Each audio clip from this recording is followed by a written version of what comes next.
มาเจาะเบิ่งยายจ้าสบายดีเด้อจ้าสบายดีพี่น้องจ๋า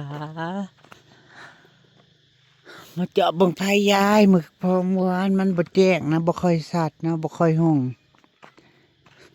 บัดมามื้อนี้พอเห็นห้องเห็นเฮืองหมดแหละกินข้าวแล้ว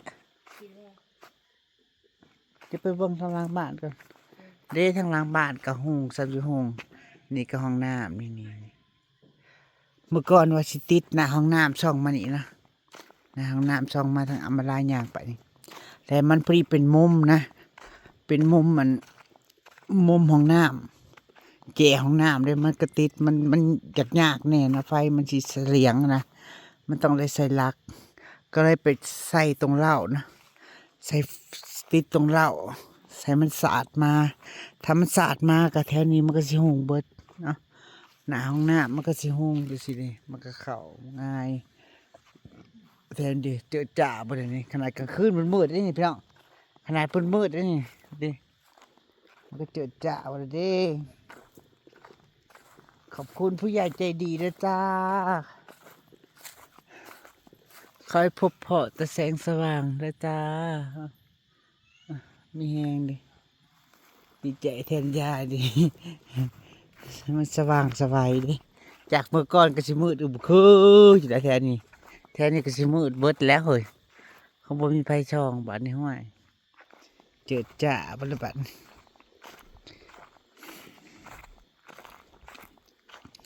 เมื่อวานที่มันยังบ่ห้องนะก็มันยังบ่ได้รับแสงสารรับแสงมันยังบ่ได้รับบ่มีแสงก็เลยบ่ค่อยห้องบัดมื้อนี้ห้องยังคักกินข้าวกับยังยาย กินข้าวกับ กินแล้วแหละ เขียด กินแล้วเรียบร้อย กินแล้วเรียบร้อยลูก ห้องสว่างสบายน้ำหวานเลี้ยวเขาเลี้ยวมาเขาก็เห็นเฮาแหละเขาเฮานั่งอยู่นี่หนาซานนี่ปกติก็มืดได้อยู่ในบ้านมันก็มืดนะเขาเลี้ยวมาก็เสียงนั่งสว เปิดไพ่ดอกแล้วเขาจะนั่งนี่ดิที่วัดเขาชอบว่าเขาก็เห็น แต่ปกติเปิดไพ่ตรงนี้บอลนี่ ฮะ นี่ยำแรงเปิดดุน บอกข้ารากินข้าวเตเวนเขาเปิดแต่เบงใหม่ เปิดแต่เป็นใหม่เนาะ เปิดแต่เบงใหม่ บ้านนี้ใครแน่บ้านมีไพ่ข้างหน้าเนาะข้างหน้าซานแล้วก็มันก็บ่ได้เปลืองไพ่แน่เด้ ไว้ก็ไม่ได้เปิดแล้วบัดนี้ ให้ไฟครัวเพิ่น นี่จะเปิด ไก่กระพักกินนี่เจ้าบออยู่นี่ยายพอดีกินแล้วนะ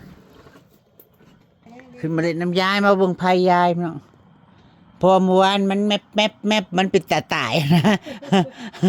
เมื่อคืนนี่ดอกนี่นะมันแจ้งฮอดจักโมงอยู่ฮอดเดึกอยู่ บอกเด้อ บ่เดึกแล้วมันเบิด ว่ากับเบิดแล้ว เออก ระดาษไม่ถือไพ่ มันบ่ได้ถึกแสงที่ว่ามันบ่ถึกแสงบาดมื้อนี้เฮามื้อเช้าบ่ได้นี่ กับมือเช่าไปแล้ว ตะเว้นรัวๆพุ่นละมันก็จังเบิด เขา6 โมงคือเก่าแล้ว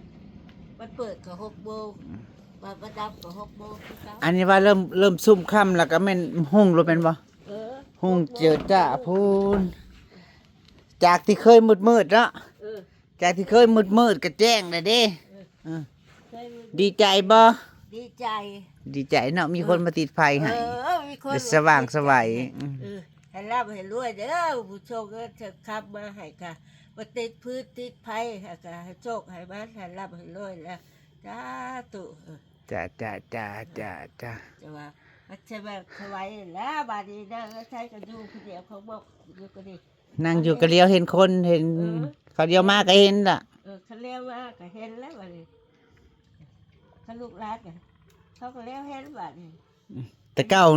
เลี้ยวมาก็คืออยู่แล้วทั้งโฮมหมักม่วง โฮมหมักม่วงก็บังหน้าบ้านนี่คืออยู่บ้านนี้ก็คล้ายแน่บ้านนี้ แต่เก้าก็คือก็ไล่เชื่อนะโชนลูกตัด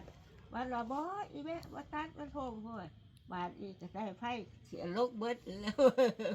ไพ่จะขามก็หาม บ้านนี้เขาเลี้ยวมาก็เห็นเนาะบ้านไม่วัดเดียวมาก็เห็น เอิ้นใจเขาก็เห็นได้ควักมือเขาก็เห็น แต่เก้าบ่เห็นแล้วเขามันค่างามหมักม่วง ข้าก็ งามม่วงบัง จะว่าอีใส่เท้า เจ้ารักดีคอยบ่ได้ดอกบาดนี้มันว่า กินข้าวกับหยังก็ กินข้าวครับ เฮาถามเจ้าจักเทื่อเลย3เทื่อแล้วไปจัก เถื่อกับก้อยตัว กับก้อยบักเทื่อ ไปใช่ร้อยเล่น ไปเล่นใช้เด้อนี่ เขาบอกเรา เงินบักหลอดใช้เงินบักหลอด บัก ใช้ ตื้อ อ๋อบักตื้อ เออ อืม บักตื้อ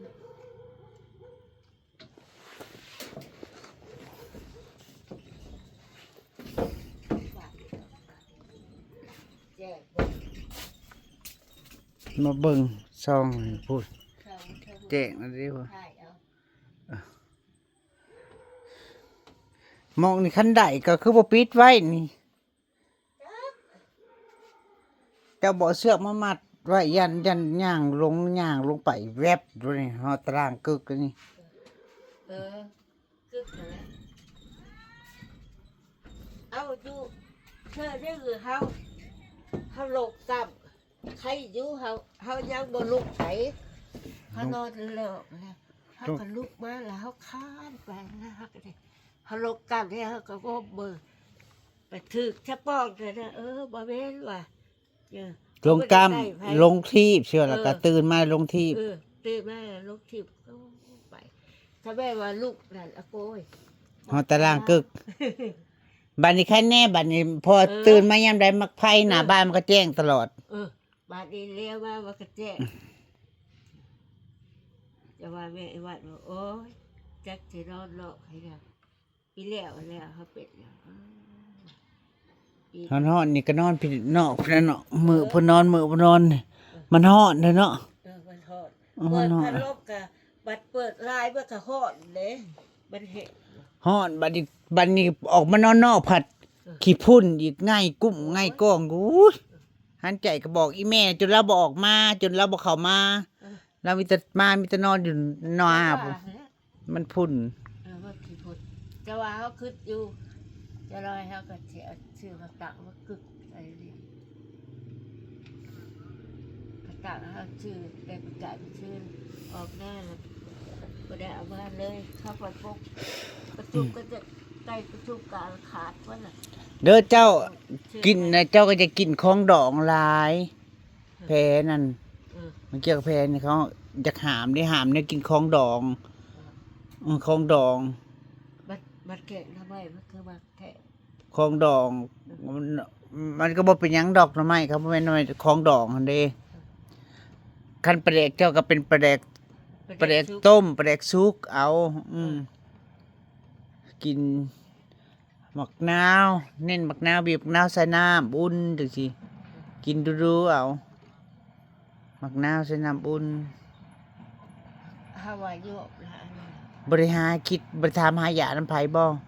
ยาบรรเทาบรรเทานี่นะ บอก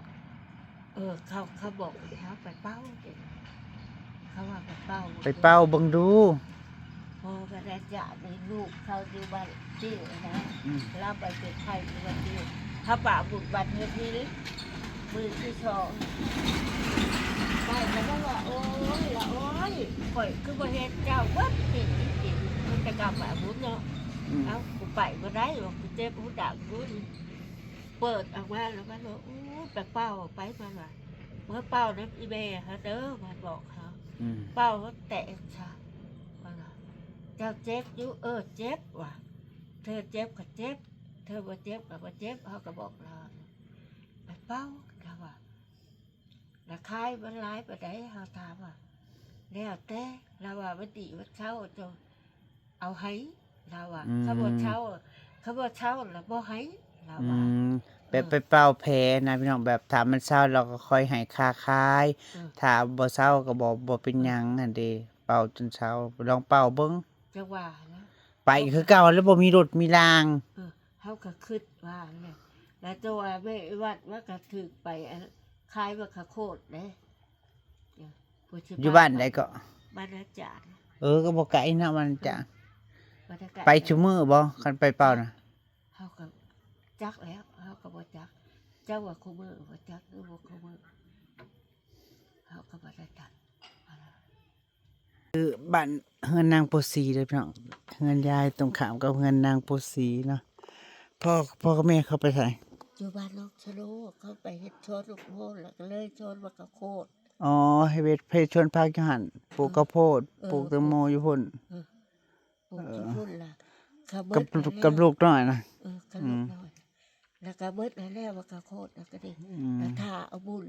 ท่าเบิด เบิดแล้วบ่มาข้าวโพดเบิดละ ว่ามันฮักมาให้เฮาบ่ชื่นแล้วเบิดแล้วว่าเนาะ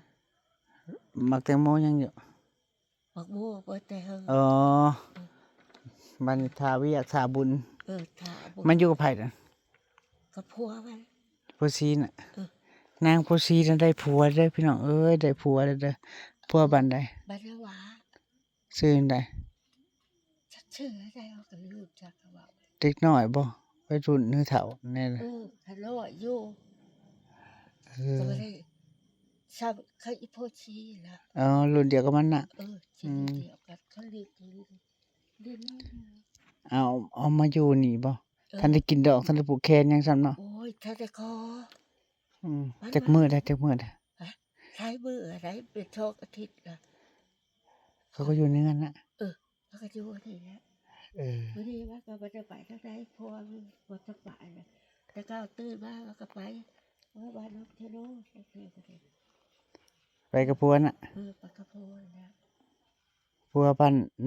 บ้านนาวะ บ้านนวะ ผัวเพิ่นผัวบ้านนาวะเด็กน้อยบ่ เออ ก็น้อยรุ่นมันนั่นแหละเนาะ เขารีบแล้วก็สิรีบปีนี้นะแล้วก็ ผัวน่ะสิเดือนปีนึงน่ะ ฮะ ผัวน่ะบ่เดือนปีนึง มาตากเอาเขาก็ไปทาปักจัดนะปักจัดแล้วรู้จักเขาลายก็ได้อยู่เจดีว่ากับว่าลีน้ำชั่วว่าก็ได้เจดี ผัวมันน่ะ เบี้ยมันแล้ว ผัวมันไปใช้แต่ละมื้อซะ ไปดิเฮ้ยบักตื้อเห็นแล้วมันไปเลยไปเด็ดนะขับไปหาบักตื้อเอามาเขาก็อยู่แต่เขาก็ตื่นบ้านหลับพากันไปตื่นบ้านหลับพากันไปเขาก็เลยแล้วก็ไปนะไปลีดว่าต้องไปใช้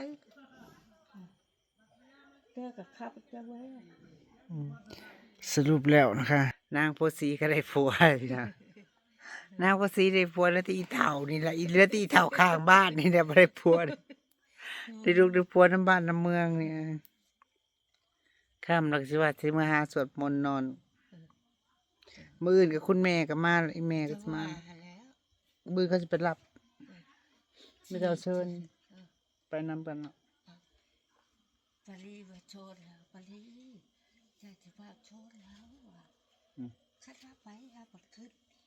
คิด ไป นั่น ผั เนี่ย ดมืออื่นดิเฮาบ้าเฮาปัดไปหาเขียดว่ะเฮาเลยบ่ได้บุญเหรอเฮาบักว่ะให้เฮาไปหาก่อนปัดเฮาจะไปบ่ยากหรอกอย่าเชิญก็เอิ้นเฮาอยู่ว่ะหายังบ่ทันได้ตัดสินใจได้ว่ะว่าตัดสินใจได้ล่ะ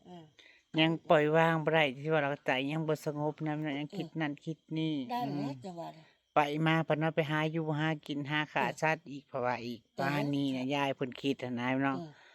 เขาคิดได้นะไปผัดว่ะใจกูได้ว่ะก็ชอบเขากูได้เขาจะลักไปโจบไปซะแล้วบ่เห็นว่าออกไปโน่นนะไก่ฮะที่ปลายโตข้ามายังเลยชอกไปก็แล้วนั่นแล้วฮะจะว่า ใกล้อยู่นี่นี่ อ๋อ เวลาไปนอนหน้านั่น เออ เขามาลักไก่เฮือนเขามาลักไก่เพิ่นจะเบิดเฮือนบ่ จะว่า เบิด เขา เคาะ ไปบ่ได้นั่นฮักคืดอยู่คืดจะไปฮักคืดใช่สภาพกูไปดิไผที่หากินกูบัดมากไปมาบัดหมู่แบบไปเฮ็ดไปหาเขียนไปแล้วเขาอีกแล้วเขามันบ่มีแนวกินก็ได้ไปทาง มันบ่มี วงจรชีวิตมันสิเป็นหยัง เออ เฮ็ดบุญไปน้ำขาไปน้ำเฮ็ดบาปไปน้ำเนาะ เชื่อบาลีว่าชอบว่าเราไม่ได้ละจะเท่าช่วยเลยลามาเนี่ยบ้านแต่แปดนู่น ผู้บัดไม่เท่าลีนะแม่กูแฝดนั่นเนาะเราบ่เห็นสิเป็นห่วงอิหยังเราก็อยู่เฮือนผู้เดียวเราเราก็ยังไปนำเขา ข้าเฮ็ดได้ลาวผัดบ้านผัดไปได้ที่ตัวพะยังว่าท่านได้นะ โตให้แล้วว่าตัดสินใจคัดกูไปเลยบัดสิขาวก็บ่มีว่ะเสื้อขาวนี่มีอยู่ ว่ะ อยากไปอยู่ คือ แต่ว่าสุดขาวยังบ่มี เออคิดใช่เลยล่ะคิดใช่ มันต้องมีผ้าขาวจาก2-3ชุด เอ จัง อ ซี้เนาะ จะว่านะ ไปปฏิบัติธรรมหั่นนะจ้ะ เออ อืม บัดเงินครับตัวสิไปกินทานอีได้บัด อืม มาแล้วเธอมาตัว คิดน้ำเงินน้ำทองอีกไปก็มันต้องทุกเทื่อใส่บาทเนาะ ใช่ ใส่บาทเทโบใส่บาทเงินบาทยังไปหั่นเด้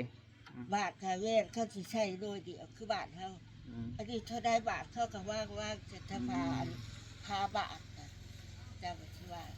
เป็นร้อยพุ่นแล้วเนี่ยแต่ว่า เออ มันก็ใส่ตามกำลังเฮาแล้ว เออ ใส่ตามเงิน จะ เฮา ว่าแล้ว มี ตามเงินเฮาแล้วบัดคิดใช่ว่าเขาก็ไปแบบเจ็บโชว์บัดทาดเบิดบัดจักสิเอาใจไปจักใจายแล้วเจ้าว่า พี่น้องคันไปมันได้ทานเนาะมันก็ได้ทานเนี่ย เออ มันมาพัดทุกข์ใจอีก เออ เป็นบาปอีก จะว่าหันแล้วจะว่าสิพาไปก็ได้ว่ะไปให้บ้านมันจะเที่ยวกับตะกี้ไปดิเขาเมื่อดิเล่ากับตาทิดใจมาไปเลยดิเล่าก็ดิสิว่าได้เขาได้รำแล้วตัวกระเทิดไปละไปเรื่อยๆเช้าว่ะเฮาเว้ากันเล่าได้แล้วดีแล้วอ่ะพันมาพอโอ้ยเกิดกูบัดชุกขอเด้วันลูกว่าชุกจักว่าชื่ออีหยัง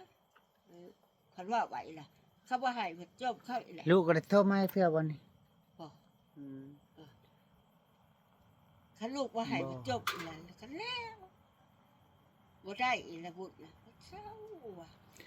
อาสิเมื่อก่อนพี่น้องจ๋ามันลาพระจากกระจาเกินขอบคุณทุกคอมเมนต์ขอบคุณทุกกำลังใจสบายดีจ้า ขอบคุณละลายเด้อเรารวยเด้อ พูด ที่พูดกันเว้ยยัง ขี้ ไทย ฝุ่น กันก็คือ กลางเว้นน่ะมันลมมันลองมันผูกกลางคืนมันอู้อยู่